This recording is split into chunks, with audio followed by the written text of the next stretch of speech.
Oi, pessoal, aqui é a Misaki e hoje viemos aqui falar desse livro que finalmente eu terminei a leitura. Demorei aí 2 meses praticamente pra ler 100 Anos de Solidão. E assim, gente, eu devo dizer que a demora não foi nem por conta de dificuldade na leitura, porque realmente o texto do Gabo dá super pra entender, né? A linguagem dele poética, ele escolhe palavras ali a dedo, você vê algumas, né? Mas não é difícil. Então a linguagem dele não é uma linguagem difícil. Nem esse, nem Amor nos Tempos do Cólera, pra mim, não senti dificuldade. Porém, o texto, a profundidade, né, desse texto é o que pega, né? E nesse livro aqui eu ainda achei que mais ainda, porque a gente vai ver a história aí de uma família durante 100 anos, né? Literalmente são muitas gerações, né? Deixa eu até mostrar pra vocês aqui no começo do livro, que é um negócio que eu fiquei revisitando toda hora, porque eu me confundia muito, né? Eles até colocam uma árvore genealógica, ó, tá vendo? De toda a família, enfim, os affairs aí e os bastardos, né? Os Jon Snows da vida. Enfim, tem tudo aqui. E aí eu ficava, ao longo da história, revisitando, porque eu ficava muito confusa, né? Porque eles repetem muito, principalmente o nome do José Arcádio e também do Aureliano. Então a gente tem muitos Aurelianos e tem muitos José Arcádios. E você acaba ficando meio confusa, sabe? Em certos momentos você fala, tá, mas tá falando de qual, né? De qual Aureliano? Qual é o Aureliano da vez aqui? Qual que é o José Arcádio da vez, né? Então, assim, outra coisa que eu também achei que dá esse negócio assim de tipo, ai, não consigo ler tudo de uma vez, é que você tem que leva um tempo para você digerir a história de cada geração, né? Até uma coisa que eu tava comentando, né, com as pessoas aí, os amigos que já leram em comum, né, depois que eu falei que tinha terminado, é isso, que todo mundo falou que demorou pra terminar e teve essa sensação de que, tipo assim, cara, era preciso dar um tempo, sabe, entre uma geração e outra, você lia um tanto, aí já tava mudando, mas aí você não tinha digerido ainda as coisas que estavam acontecendo naquela, sabe? Então, não é aquela leitura que você consegue ficar lendo sem parar, sabe? Você engata, assim, não. Você tem que meio que dar uma superada naquela geração e aí mudar, né? Puta, a história tá mudando, né? Outra geração, já tá acontecendo outra coisa, né? E, enfim, achei que por isso, sabe? Esses são os motivos. Mas, assim, gente, sério, primoroso. Que livro, né? Que livro, meus amigos. Realmente, ele é tudo isso mesmo. Ele merece aqui o prêmio que ganhou, né? Ele é tudo isso mais um pouco. Mas, assim, questões, assim, de preferência no meu coração, né? Eu já deixo aqui no começo do vídeo, né? Pra quem quer saber na parte sem spoilers. Ele não ultrapassou a preferência no meu coraçãozinho aqui, pessoal, minha preferência pessoal, né? E do Amor nos Tempos do Cólera. Amor nos Tempos do Cólera, nossa, tocou muito meu coração, falou demais, assim, comigo, sabe? Nesse sentido de, olha só, que história, sabe? Tipo, quando eu penso em Gabo, eu ainda penso em Amor nos Tempos do Cólera em primeiro, sabe? Mas esse livro aqui, eu acho que ele me tocou de outras formas e talvez não tão positivas assim, né? E até por isso eu tenho essa relutância e eu não vou lembrar dele em primeiro, porque eu acho que ele. Essa questão aqui da solidão, que é algo que permeia, né, a história ao longo de todas as gerações, é algo que eu acho que eu tenho muito assim dentro de mim, sabe? Eu me sinto uma pessoa só no sentido de que eu não consigo dividir tanto o que eu sinto com as pessoas, né? E eu acho que eu não sou só eu que sou assim, né, na vida. Eu acho que muitas pessoas são assim, tanto que o livro é um sucesso, né, galera? Então, eu acho que muitas pessoas que leram devem ter sentido, né, essa conversa aí com a própria vida, com a vida pessoal.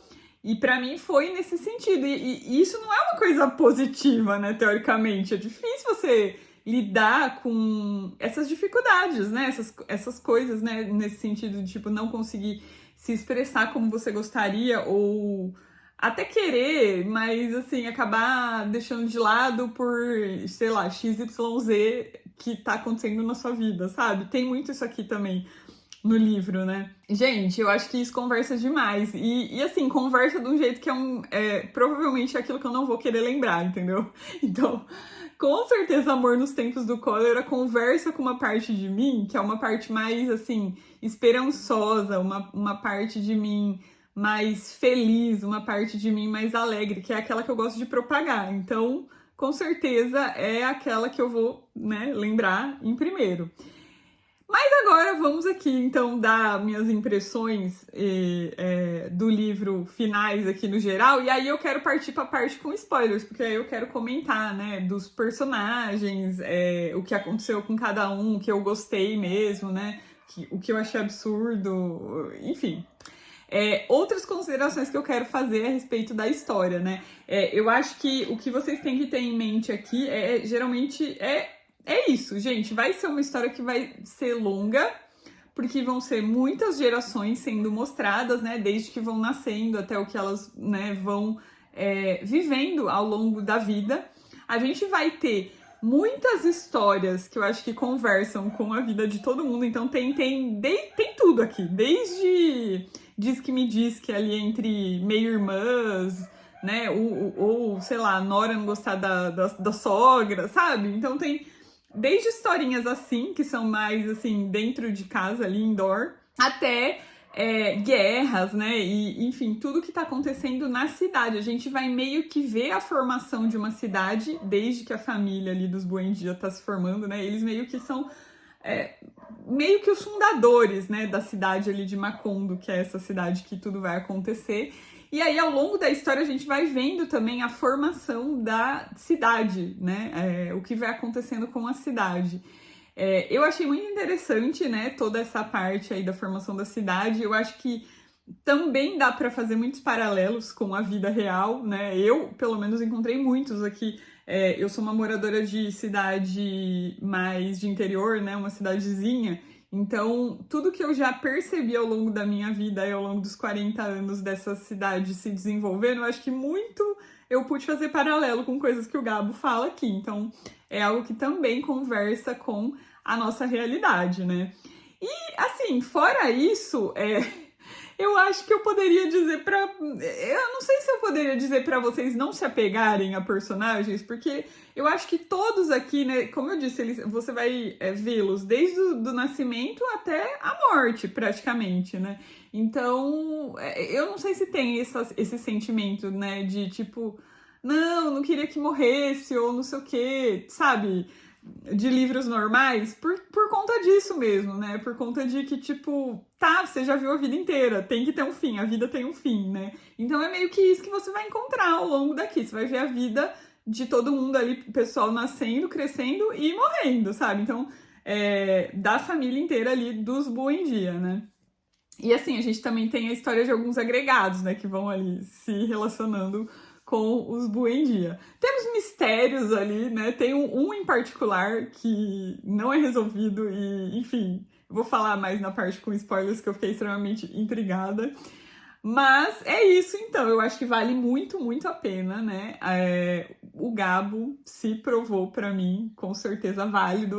Dele eu tenho mais um livro que eu comprei, né? Dos que eu queria muito ler, que é Crônica de uma Morte Anunciada. Com certeza eu lerei em algum momento, porque, assim, os dois que eu li, sério mesmo, masterpiece. Gente, leiam, tá? Recomendo os dois. Aliás, eu vou deixar na descrição aqui o link também que eu tenho pra resenha de Amor nos Tempos do Cólera, caso alguém fique curioso e queira saber mais um pouco, tá? Do que eu achei. E aí agora a gente vai falar... Deu até um time, né? A gente vai falar dos spoilers, tá? Então, por favor, não venham aqui reclamar que eu tô falando demais, porque agora quem ficou quer saber aí a minha impressão do livro como um todo. E, gente, minha impressão do livro como um todo é essa, sabe? Eu me apeguei a alguns personagens, óbvio, mas eu sabia que todos eles iam ter um fim. Então, eu não tive aquela ansiedade, né? Aquela coisa, assim, de ler outras histórias que você fica, ai meu Deus, né? Ou leva um susto, tipo, como assim? O que tá acontecendo, né? Por quê? Nanani, eu não tive isso, por quê, né?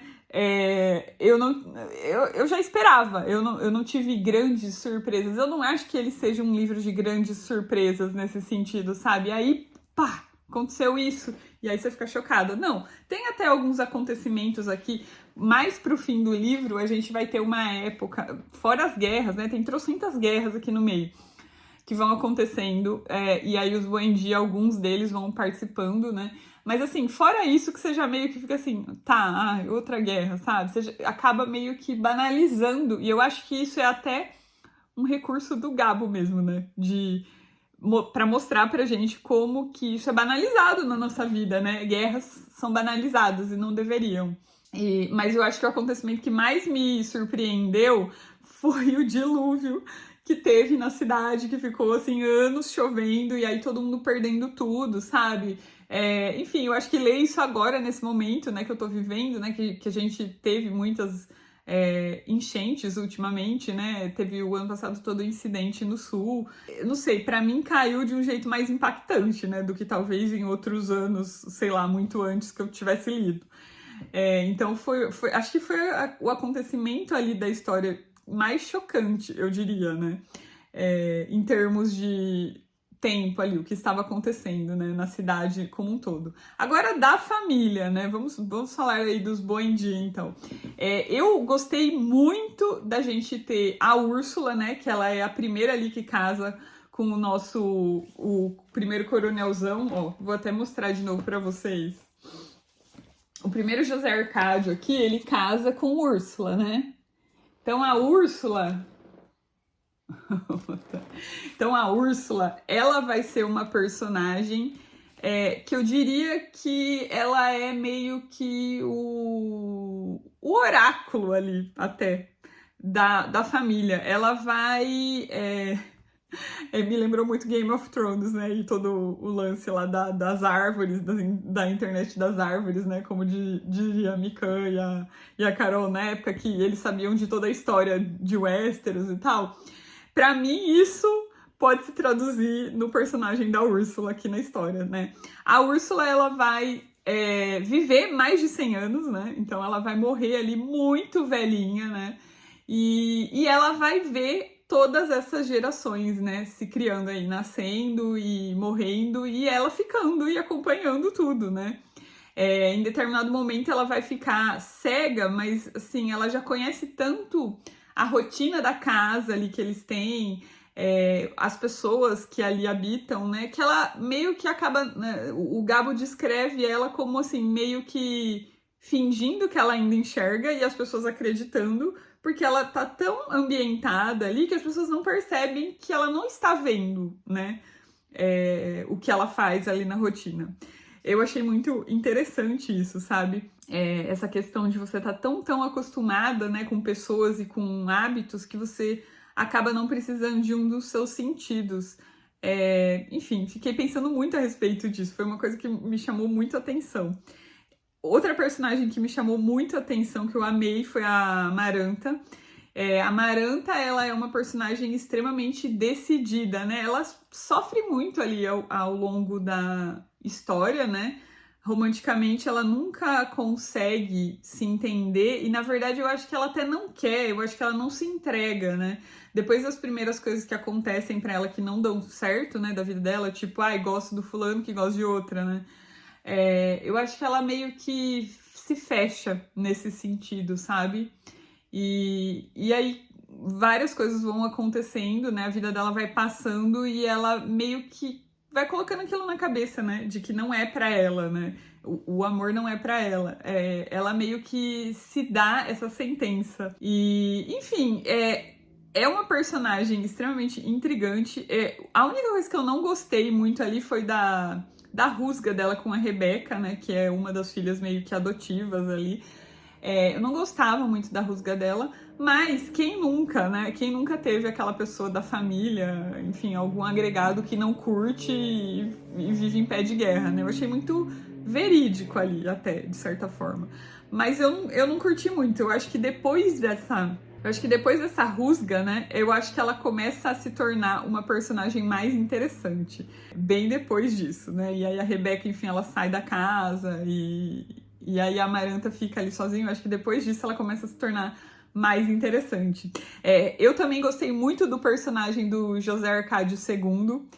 Ele é um dos homens, assim, que eu achei mais interessante as nuances dele, né? De como ele se desenvolve ali. Por vezes ele é muito homem e por outras ele é muito covarde, sabe? Então, tinha horas que eu ficava com muita raiva dele e tinha horas que eu ficava com dó, sei lá. Ele me causou muitos sentimentos, né? E o fato dele ter casado com a Fernanda, que é tipo, a megera da história, sabe, gente? Fernanda é a megera, né?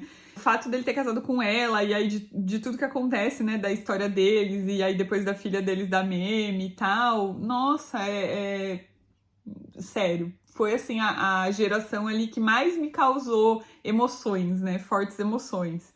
E, como eu mencionei aqui, a Meme, né, ela pra mim foi uma personagem que marcou muito. Uma personagem muito reprimida pela mãe, né? Fernanda, que já era uma reprimida. E assim, ela desconta toda a frustração dela na Meme. E a Meme acaba, tipo, anulando a vida toda dela, praticamente, por conta disso, né? Ela tem uma vida muito triste, eu diria. Foi assim, nossa, foi muito pesado pra mim.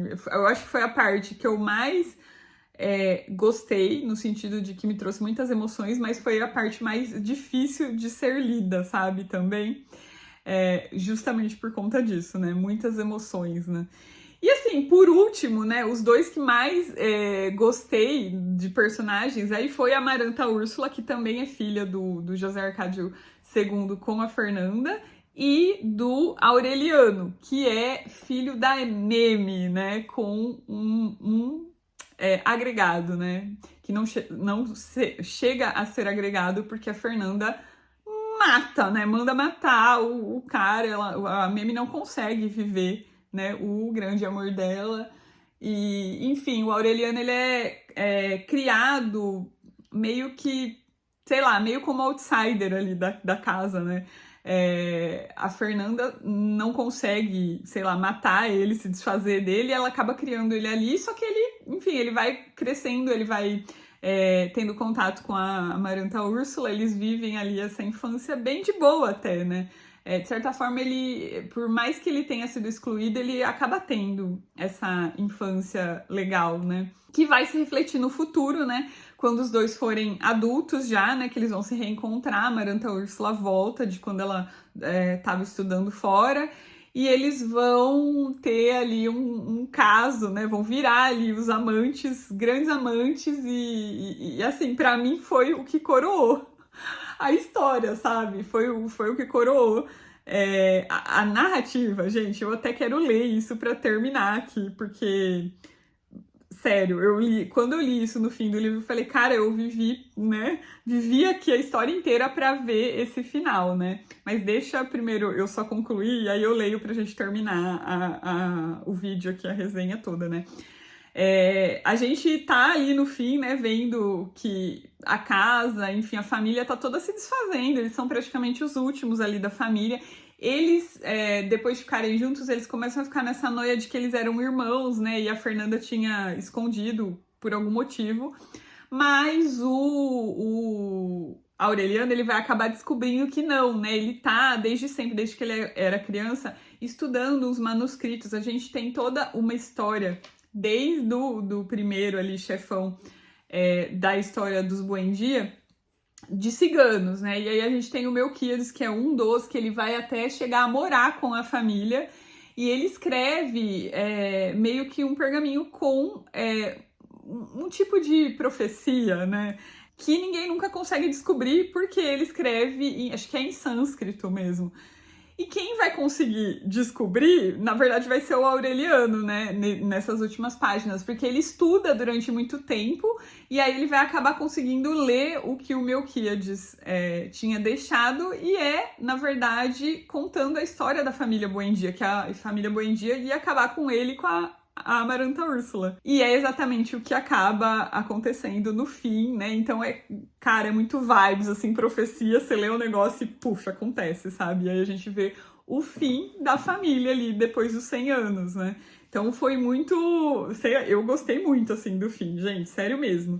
Mas vamos ler aqui pra vocês a parte que eu falei que eu vivi pra vivi pra ler aqui até o fim da leitura, né? Deixa eu procurar aqui e aí a gente já encerra o vídeo. Então, isso se dá, né, depois que o Aureliano e a Amaranta Úrsula, eles já tiveram uma primeira noite, né, juntos. A Amaranta Úrsula, ela tava meio que casada com um outro cara, mas esse cara, ele chama Gaston, por sinal, né, quem não lembrou de Disney lendo isso, mas enfim.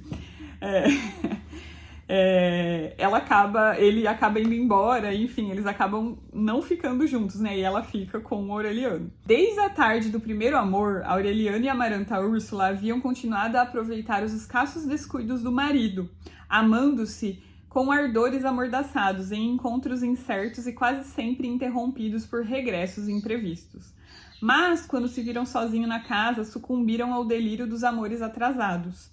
Era uma paixão insensata, desvairada, que fazia tremerem de pavor na sua tumba os ossos de Fernanda, pelo que eu falei, né, pra vocês da história. E os mantinha em estado de exaltação perpétua.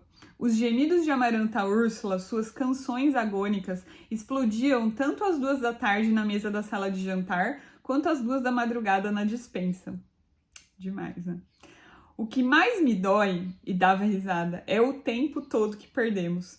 No atordoamento da paixão, viu as formigas devastando o jardim, saciando sua fome pré-histórica nas madeiras da casa, e viu a torrente de lava viva apoderando-se outra vez da varanda das begônias, mas só se preocupou em combatê-la quando a encontrou em seu dormitório, né? Por motivos óbvios, era só o que eles pensavam. E assim, gente, a casa estava sendo consumida por formigas, né? Era uma casa muito antiga, e, enfim, ela estava ali se esvaindo, né? A Aureliana abandonou os pergaminhos, ele estava estudando já isso que eu falei para vocês, que depois ele vai descobrir que tem essa profecia aí dos Buendia, né? A Aureliana abandonou os pergaminhos, não tornou a sair da casa e respondia de qualquer jeito às cartas do sábio catalão. Perderam o sentido da realidade, a noção do tempo, o ritmo dos hábitos cotidianos. Voltaram a fechar portas e janelas para não se atrasarem nos trâmites de se desnudar. E andavam pela casa do jeito que Remédios, a Bela, sempre quis andar. Remédios, a Bela, é uma das, né, Buendia, que ela acabou morrendo cedo. E ela era uma espécie de anjo até, né? Ela não tinha essa malícia e ela tinha essa vontade de ficar andando nua pela casa, mas não era algo malicioso, né? Se espojavam nus em pelo nos lameiros do pátio e uma tarde estiveram a ponto de se afogar quando se amavam na tina. Em pouco tempo fizeram mais estrago que as formigas ruivas. Destroçaram os móveis da sala, rasgaram com as suas loucuras a rede que havia resistido aos tristes amores de acampamento do coronel Aureliano Buendia e estriparam os colchões e os esvaziaram no chão para sufocar-se em tempestades de algodão. É isso, gente. Eu só desejo que todo mundo encontre um amor, né, que tenha essa intensidade na vida. E assim, fechamos esse vídeo. É isso, então. A gente fica aqui na próxima semana, né? Nos próximos vídeos a gente volta com mais histórias amorzinho, livros amorzinho. Beijos. Até!